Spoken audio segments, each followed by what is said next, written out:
Florida. At the time communication was lost, Columbia was traveling approximately 12,500 miles per hour.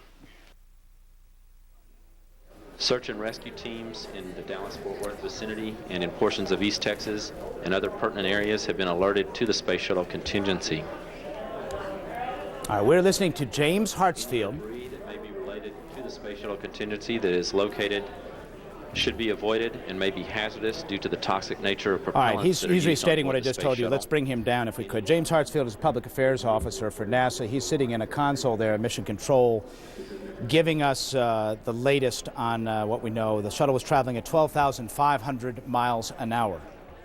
It's hard to even imagine that kind of speed. We're talking about something that exceeds the speed of a bullet when you're seeing what you're seeing now at an altitude of 200,000 feet. Tremendous pressure and forces on the craft at that moment. Now, granted, the air is thin there, and the idea is to ease the shuttle in, slow down as you come in, and ease that, gradually apply the brakes, if you will, but a tremendous amount of pressure. Now, the Space Shuttle fleet was designed to fly 100 missions each. Each airframe was certified to fly 100 missions, and to date, the entire fleet has flown 113 missions. This was Columbia's 28th flight, and thus it is well below what would have been its useful capacity, at least as an airframe. The target in all of this, the landing site, if you want to just take a look at it, we could just give you a sense of where they head to. 15 minutes from where it broke up, the Space Shuttle deorbit burn begins over the Indian Ocean, and the brakes just keep coming as they come down for the world's most harrowing glider ride is really a good way to describe it. As we zoom in on the Kennedy Space Center, and what you see here is those are the launch pads. That's where Columbia left from 16 days ago. That's the big vehicle assembly building. That's where we view the launches, right in that spot right there. There's about, just to give you a scale, there's 3 miles in between those two sites. That's as close as anybody gets to a Space Shuttle launch, except for the crash team. And the crash team sits about a mile away right there. We're zooming in here, you see the vehicle assembly building, and down the runway, this is runway 33, which is where the Space Shuttle was headed. It's a northwest to southeast runway, 15,000 feet in length. Not too terribly much longer than what you'd find at a big international airport, but much wider, 300 feet wide. Space Shuttle Columbia never made it to its intended destination today. Let's get CNN's Patty Davis on with us. Patty, what can you tell us? Well, Miles, the FAA is saying that it had not had any contact with the shuttle. That shuttle, of course, at about 200,000 feet when it appears to have broken up.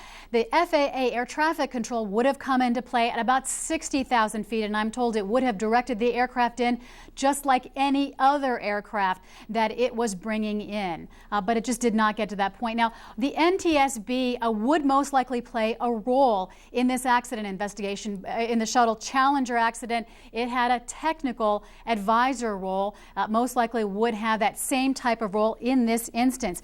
Now, one safety expert, a former NTSB official, telling me what probably you'll need to look at here, since terrorism seems unlikely here, is an aging aircraft issue. Now, I know, Miles, you said these shuttles meant to fly about 100 missions, but this particular shuttle, some 22 years old, and this former NTSB official saying that certainly the age here could have played a role. Now, as far as terrorism is concerned, now for commercial aircraft, one of the things that officials have been worried about recently is surface-to-air missiles.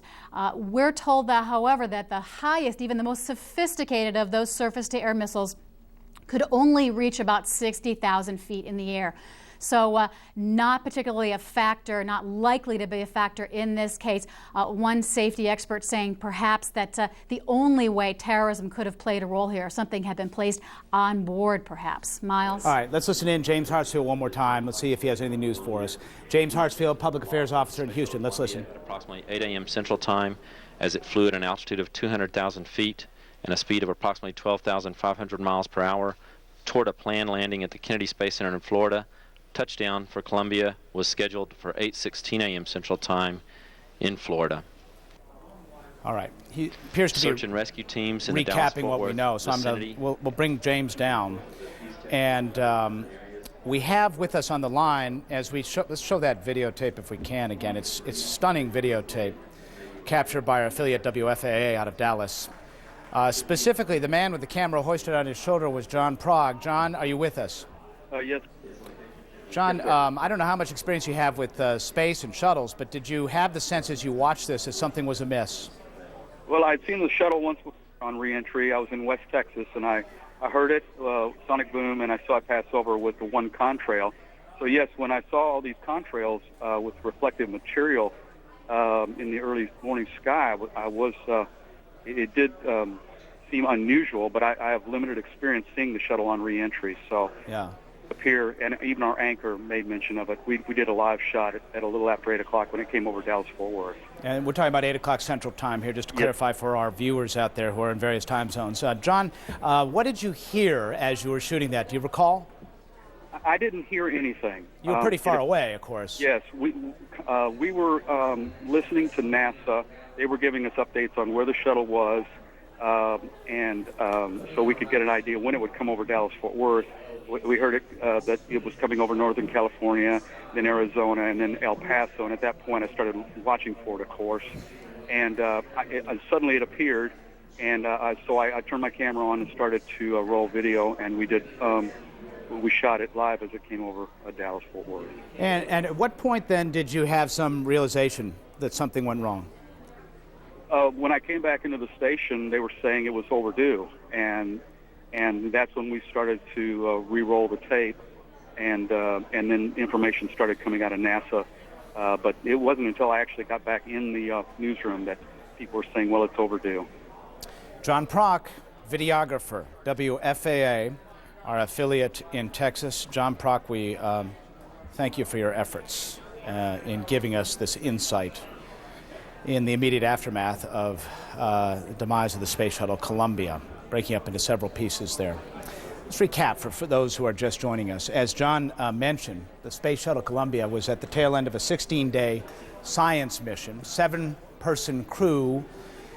They were headed back home, and somewhere over central Texas, 100 miles south of Dallas or thereabouts, this is what happened here. If you take a look here, you'll see what starts out normally quickly becomes multiple trails there. Multiple trails. That's something that is very telling, and no mistaking that is an in-flight breakup.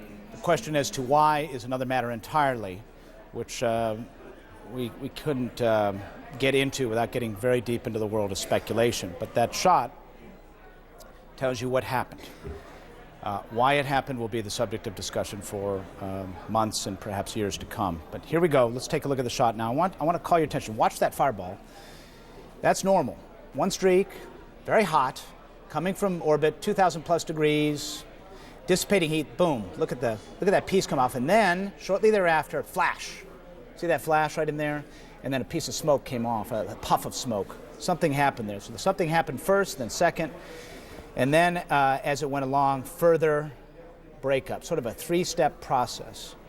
A small piece, a flash, and then very shortly thereafter, multiple pieces of the Space Shuttle Columbia. At that point, traveling 12,500 miles an hour. Just to give you a sense of it, they travel around the planet at about 17,500 miles an hour. So having lost 5,000 miles an hour of speed already, still traveling the speed of a bullet. Let's take a look at the crew and tell you who was on board for this 16-day science mission. The commander, Rick Husband. If we can get some pictures up of them, that would be appreciated. Do we have the pictures? There we go. There's the crew. If you put that in Telestrate, I'll tell people who's who. Commander is Rick Husband, and I don't have it in the Telestrator, so I can just tell you. Oh, yeah, there's Rick Husband, and he is a colonel in the United States Air Force. And he was born July 12th, 1957, from Amarillo, Texas. Truly the pride of Amarillo, Texas. On his second mission, his first mission he flew as a shuttle pilot, STS-96, aboard Discovery in May of 1999. They went to the International Space Station. Unusual, quite frankly, for these days for pilots to rise to the level of commander on their second flight, but Rick Husband was an unusually good guy and a sharp guy at that. Also on board, and this is Ilan Ramon, colonel in the Israeli Air Force. This was the first Israeli ever to fly in space, the son of a Holocaust survivor who spoke to us, and we're trying to get some of these interviews together that we shot with them beforehand. We're hopeful that we'll have them for you shortly so you can hear from them in their own words, but spoke to us at length about what this meant to his country and how his country, having endured the Holocaust, could not have fathomed an Israeli traveling in space, looking down upon the Middle East and the rest of the world. Also on this flight, Michael Anderson, lieutenant, colonel in the United States Air Force, Plattsburgh, New York, his home. He was flying on his second mission. He flew in January of '98 on STS-89. Space Shuttle Endeavour flew to Mir. Although he is a person who sort of sat in the back of the shuttle and did mission specialist duties, has a lot of experience with flight in KC-135s and certainly with T-38s. Also on this particular mission, Laurel Clark, medical doctor, as you can see plainly there. Laurel hails from Racine, Wisconsin. Came to NASA in 1996, her first mission.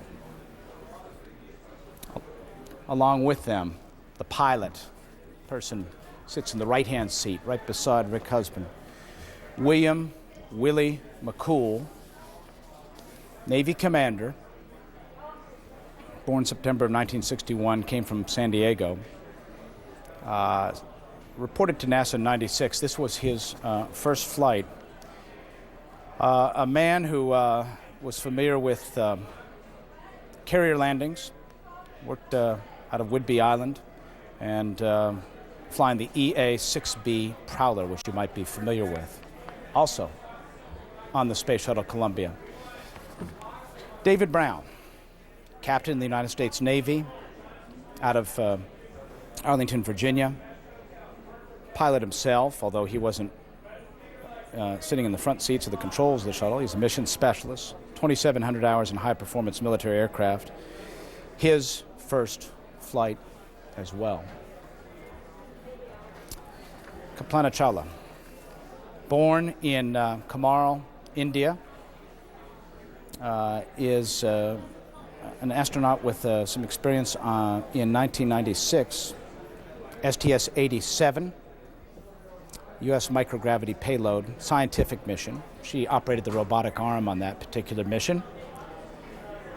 PhD, and for fun, she used to fly aerobatic airplanes, tailwheel aerobatic airplanes. That was her passion in addition to space flight. There's the crew, and I was commenting about the suits that they're wearing there, those orange suits, those so-called pumpkin suits, launch and re-entry suits, they call them. Those suits were not worn in the years immediately after the first few missions up to Challenger. The crew went up in essentially a flight suit, just a jumpsuit, not a pressure suit. They wore helmets, but they didn't have the pressure suit. One of the reforms that came out of the Challenger accident was that these suits would be worn by the crew members as they rose to space and as they came back home. The idea being that if there was some sort of rapid decompression, loss of cabin atmosphere inside the flight deck and the mid deck, that the crew could survive. But as we pointed out not too long ago, this is not a situation where the crew would even have the option of bailing out. That altitude, that speed, it's not a goal. Let's listen to James Hartsfield one more time. Houston. Continue through Space Shuttle contingency procedures designed to secure all information, notes, and data pertinent to today's descent by the Space Shuttle Columbia. Communications were lost with the Space Shuttle Columbia at approximately 8 a.m. Central Time, as Columbia was above north-central Texas at an altitude of 200,000 feet, traveling approximately 12,500 miles per hour. Search and rescue forces in the Dallas-Fort Worth area and in other portions along Columbia's planned route have been alerted to the Space Shuttle program contingency. Any debris that may be All right, we're going to bring James Hartsfield down because it's a bit repetitive. If you've been watching, you know what he's going to say, which is don't touch any debris that you might see if you happen to be in that part of the world. Stay away from it. It could hurt you, could potentially kill you, and it's against the law to touch it, so don't do it. Let's go now to Jerusalem and Kelly Wallace. Kelly, Ilan Ramon, in many ways the pride of Israel. Miles, exactly, the pride of Israel, and so as you might imagine, tremendous sadness, shock, and emotion throughout the country right now. A colleague of mine was talking to a top representative at Israel's space agency, and his quote is, "We are in shock." We know that Prime Minister Ariel Sharon, we are told, was watching events unfold on television like most of us were. His spokesman saying the Prime Minister watching those events. No formal official reaction, though, coming from the Israeli government until there is a formal announcement from NASA and from the American government. But we can tell you that when Colonel Ilan Ramon took off on the space shuttle, there was tremendous excitement in Israel. It was front page news on the Israeli newspapers, on the Israeli television stations. Really a lot of joy. As you know, Miles, a lot of sadness in this country. There has been tremendous violence over the past few months. Lots of concern about that. There were the elections just a few days ago. Not a lot of excitement about that, but this was looked at as tremendous joy and pride. Colonel Ramon, we know, is married, has 4 children. His father, in fact, we understand, was watching some of the events on television at an Israeli television station a short time ago. We believe he has since left and headed to his home. Colonel Ramon has tremendous experience, more than 3,000 flight hours. Also, he took part in a mission back in 1981, a mission destroying the nuclear reactor in Iraq. He also took part in the 1973 Yom Kippur War. So tremendous pride in Colonel Ramon, and right now people are just still, Miles, holding out hope that this will turn out, but right now tremendous sadness throughout Israel. It's hard to imagine the depth of sadness as we just sort of absorb all of this, Kelly, and it's difficult to even assess it here, but there, I think, in a very profound way, a lot of hopes and dreams were flying with Ilan Ramon. Exactly. The representative from the space agency, again, talking to my colleague a short time ago, saying really everything is lost. All the work, all the experimentation, a lot of dreams, as you said. And again, the symbol really, this being the first Israeli astronaut in space, and also coming in the context of a very difficult time.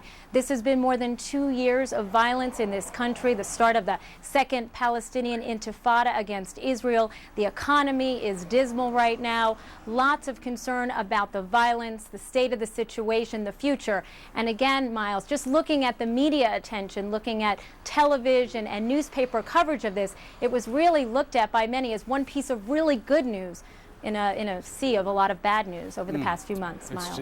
It's stunningly tragic. Please, Kelly, stay close. Let us know what you hear from the government, what you hear on the streets. Of course, we're all harkened back to the last time this happened. 17 years ago this past week, we marked the anniversary of the Space Shuttle Challenger and its explosion a little more than a minute after liftoff from the Kennedy Space Center. 7-member crew died there. We marked that anniversary this past week. Tom Mintier, CNN correspondent, was live on the air at that moment, has covered numerous shuttle missions over the years. Tom, what are your thoughts? Well, my thoughts go to the families of the 7 astronauts aboard Columbia, the family, the friends, the loved ones, immediately first. As you're well aware, the most 2 dangerous times are ascent and descent. And I asked them if we had the animation of not only the ascent but the descent when at maximum pressure and maximum velocity, the shuttle turns red hot underneath as it re-enters the atmosphere. And what you're seeing now in these pictures, the heat is just absolutely tremendous. And as you pointed out, the multiple targets, by seeing different pieces, it is something we, of course, have seen before, but not in the same dynamics that we saw this morning. But very, very difficult to watch, not once, but a second time for me. Yeah. Take us back to that day and what that was like and what happened in the immediate aftermath. Well, the investigation, I was there for the search for the debris, which I'm sure there would have been larger pieces because they weren't as high up in the atmosphere as they were on this one. But the investigation is going to center around this debris field that you talk about being across a very wide area of West Texas. I'm sure that the pieces that they find will not be very large. The initial descriptions that we've been hearing from West Texas are very small pieces of debris. But it's going to be a very slow, long investigation that takes a look at the airframe. As you mentioned, these airframes are certified for 100 missions, and of course Columbia nowhere near that. But again, certification and what occurs in flight or after flight, as we found out with Challenger, are not necessarily what's written in the books. Well, it's worth pointing out to our viewers, and I know, Tom, you are well aware of this, 20 plus years after Columbia first flew, the first shuttle to fly, this is still an experimental vehicle, an experimental program. This is not an airliner, is it? No, it's not. And every time these astronauts strap themselves in for a mission, they realize the dangers that they are about to face. They train for it for months, if not years, before they fly, while they're flying, and while they're returning. They know what the dangers are that they're facing in this program. They do. They do understand it. Tom, if you could stay close, we may want to check in with you in just a moment. I think probably this might be a good time to hear from some of the crew members. We, of course, interviewed them before they left and got a sense of their excitement for their mission, their zest for their job. A lot of them would tell you it really wasn't a job. Let's listen to Michael Anderson. Well, unfortunately, this mission is so packed with scientific experiments and everything. As a matter of fact, when we return, we'll be the heaviest space shuttle ever to land. So there's not a lot of room to take anything personal or special with you on this flight. So basically, I'm just going to take my notebook with my notes and a couple extra pens and pencils. All right, Michael Anderson. We spoke to all the crew before they left, and as they always do, we asked them about the risks. We asked them about their philosophy on the risks, and to a person they say it's all worth it. Let's listen to Rick Husband, the commander. The shuttle is a great vehicle. It is so impressive every time I sit down and study the different systems to see how well thought out this vehicle is and how well it works every time we go and fly. The fleet actually is probably only reached about a quarter of its design life. So on our particular flight, this will be the 28th flight of Columbia, and each of the airframes was designed for 100 flights. So there's still a lot of life left in the shuttle fleet, and it is, I would say, a tribute to the people who work on the shuttle in the inspections that they do, in being able to find some very minor flaws like what we're talking about here, because they do a fantastic job in doing the inspections and finding these things. And it's just like it's just kind of like normal upkeep and maintenance like you would have on your car, except that this is a much larger system. And so it is a very impressive, and certainly by myself very much appreciated, that the people are so diligent and do such a great job in keeping track of all those things. Kind of hard to hear all those words right at this moment, but those words are all still well true. What was not added is that this is stuff that is still on the edge of the envelope, that term that test pilots use, pushing the envelope, the edge of our capabilities as human beings, is manifested in what you see right here in this space shuttle, even 20 plus years after it first flew. But I should point out something that was mentioned a while ago, and I didn't get a chance to mention it, that the concept that a space shuttle is old is a bit of a fallacy. They are certified, as we said, for 100 flights. Columbia was on our 28th mission. Every fourth or fifth mission, they go through an overhaul, which is really almost right down to the spars and aluminum, where they truly make the shuttle new. In the case of Columbia, it had, for example, a brand new glass cockpit installed as part of its last overhaul. So it is, to call it old is a bit of a myth. These are the most pampered aircraft or spacecraft, whatever you want to call it, in the world. And they're treated as such. When they say 100 missions on that airframe, that's conservative even on its own. So at 28 missions, Columbia was, in fact, sure, the old gray lady, having first flown in April. We're looking at, also, you obviously can see here, this is Challenger. It's the only model I have handy. But the old gray lady in the sense chronologically, but at 28 missions, Discovery still has a few others, has actually flown more missions. So it's not accurate to draw an assumption here about that necessarily. Now, let's listen to one more member of the crew. And this is the member of the crew who received so much of the attention prior to liftoff because we were so concerned about security, given what's going on in the world and given the fact that he was a citizen of Israel. Ilan Ramon. Let's listen in.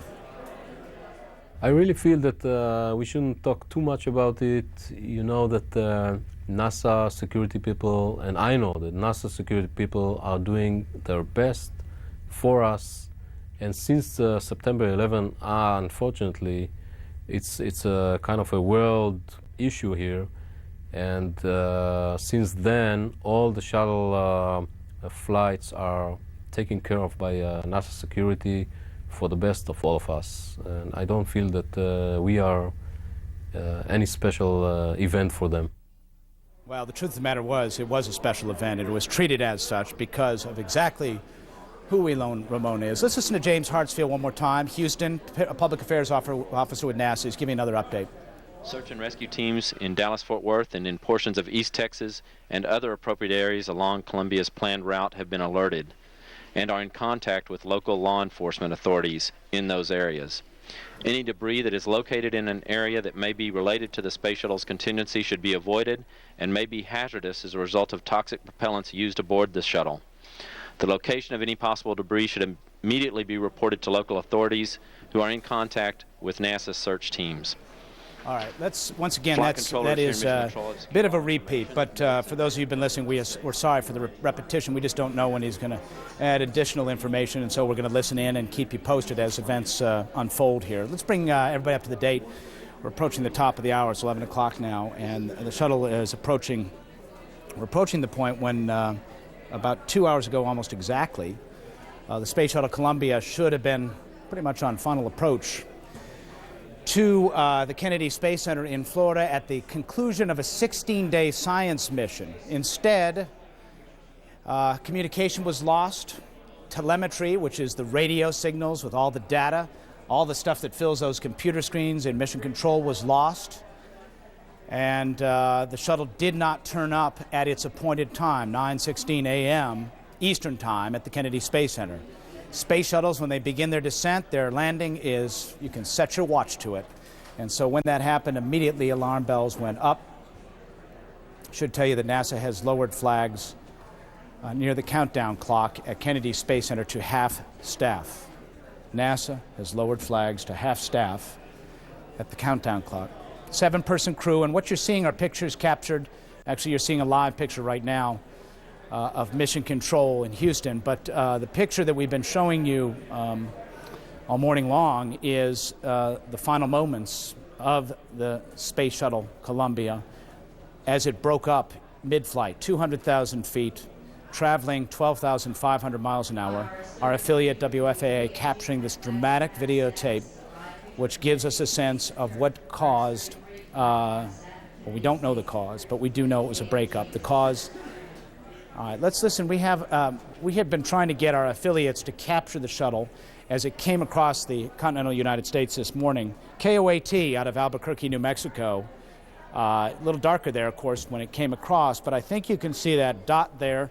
Try to help you out and just tell you it's right in that spot right there in case you're having problems.